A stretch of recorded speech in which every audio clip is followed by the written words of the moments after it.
আপনাদেরকে এই দায়িত্ব নিতে হবে।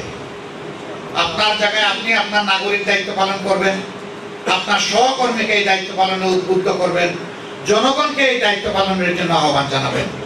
আপনারা কি এই দায়িত্ব নিতে পারবেন? দায়িত্ব নিতে পারেন, তাই আজকের এই সমাবেশ সার্থক হবে।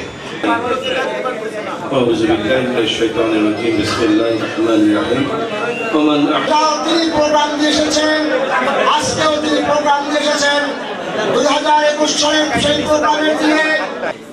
জনাব হাফিজুর রহমান সাহেব, মঞ্চে উপবিষ্ট, আসসালামু আলাইকুম ওয়া রাহমাতুল্লাহি ওয়া বারাকাতুহু। আমরা আল্লাহ তাআলা শুকরিয়া আদায় করে দিয়েছেন যেখানে আমরা খোলা ময়দানে বুক ফুলিয়ে আমাদের মনের কথাগুলি বলতে পারছি। আজকের এই পরিবেশ যে মহান রব আমাদের তৈরি করে দিলেন, সেই মহান লড়াই করেছি দেশের স্বাধীনতা সার্বভৌমত্বের জন্য, বাক স্বাধীনতার জন্য। শহীদ কামালুজ্জামান, শহীদ আব্দুল কাদের মোল্লা, শহীদ। মিলেমিশে আমাদের সুন্দর বাগানে আমরা থাকবো। যার যার কাজ, যার যার ধর্ম, সে তার রুচি এবং তার চিন্তা অনুযায়ী সে আদায় করবে, সেখানে কেউ হস্তক্ষেপ করার দুঃসাহস দেখাবে না। সেই বাংলাদেশটি আমরা চাই। তার কোনো প্রমাণ আছে কিনা? অবশ্যই আছে, অবশ্যই আছে। এই যে সম্প্রতি চট্টগ্রাম আদালতে একজন আইনজীবীকে কিছু উগ্র গোষ্ঠী হত্যা করলো, তারা চেয়েছিল এর মাধ্যমে বাংলাদেশকে তপ্ত একটা শোষারে পরিণত করবে। ফুটতে থাকবে বাংলাদেশ, জ্বলতে থাকবে বাংলাদেশ, ভুলে খেলা হবে রক্তের। কিন্তু আলহামদুলিল্লাহ এদেশের দায়িত্বশীল মানুষ, বিশেষ করে মুসলমানরা, শত্রুদের পাতানো ফাঁদে পা দেয় নাই, কারো একটা লুম ধরেও টান মারে নাই। আমরা আমাদের সহকর্মীদেরকে বলেছিলাম, আমরা ধৈর্য ধরেছি অতীতে, ধৈর্য ধরবো এখন, ধৈর্য ধরবো আগামীতে ইনশাআল্লাহ। আমরা এই দেশের জন্য ত্যাগ স্বীকার করেছি, এখন করছি, ভবিষ্যতেও করবো ইনশাআল্লাহ। অতএব শান্ত থাকতে হবে, ধৈর্য ধরতে হবে। আলহামদুলিল্লাহ সবাই শান্ত থেকেছে, ধৈর্য ধরেছে। আমরা সেই বাংলাদেশটাই চাচ্ছি, যে মিলেমিশে ফুলের বাগানকে সবাই আমরা সাজাবো ইনশাআল্লাহ। আমরা আর কেমন বাংলাদেশ চাই?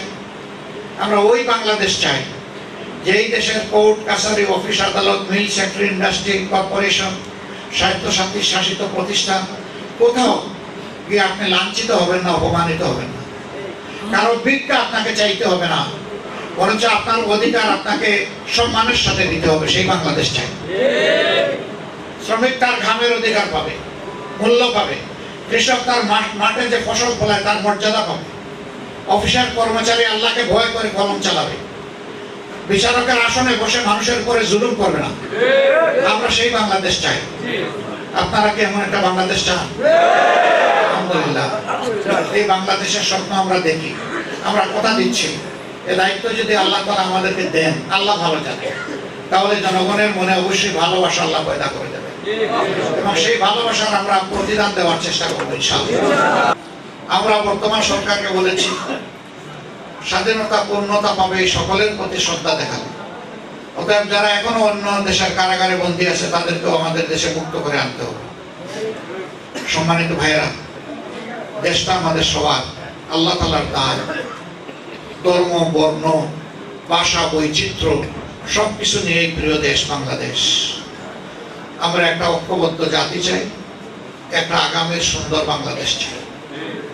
আমরা জাতিকে আর বিভক্ত দেখতে চাই না। অতীতের স্বৈরশাসন জাতিকে ভাগ ভাগ, টুকরা টুকরা করে জাতির মধ্যে হিংসা এবং বিদ্বেষ ছড়িয়ে দিয়েছে। আমরা চাই হিংসা বিদ্বেষের রাজনীতির অবসান হোক। আমরা চাই আমাদের সবগুলা হাত এক মোহনায় এসে মিলিত হোক এবং সবাই মিলে আমরা একটা মহাসমুদ্র সৃষ্টি করি। তাহলেই আমাদের জাতি সামনের দিকে এগিয়ে যাবে ইনশাআল্লাহ।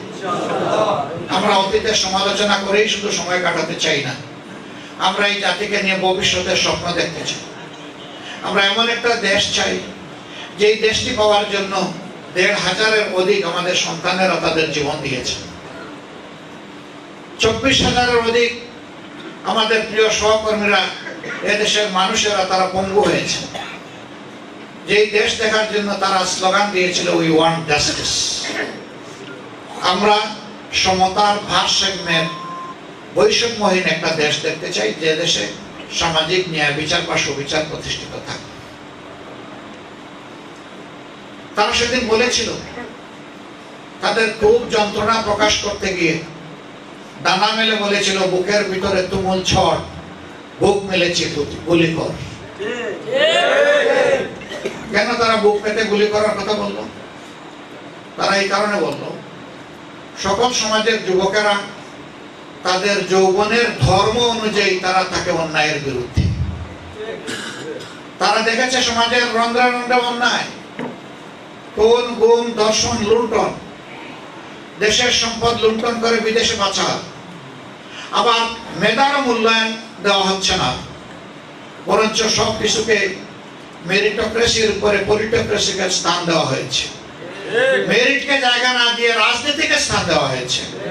তুমি আমার দল, অতএব তুমি থাকবা, তুমি আমার দল না, তোমার কোনো জায়গা নেই, পালাও। এই সমস্ত যন্ত্রণায় তারা বলেছিল, হয় আমাকে একটা অধিকার দে, নইলে আমাকে গুলি দে। আবু সাইদ সেই কথা বলেছিল, তার বিশ্বাস ছিল সে অধিকার পাবে, তাকে গুলি করা হবে না, কিন্তু তাকে পরপর 3টা গুলি করে শেষ করে দেওয়া।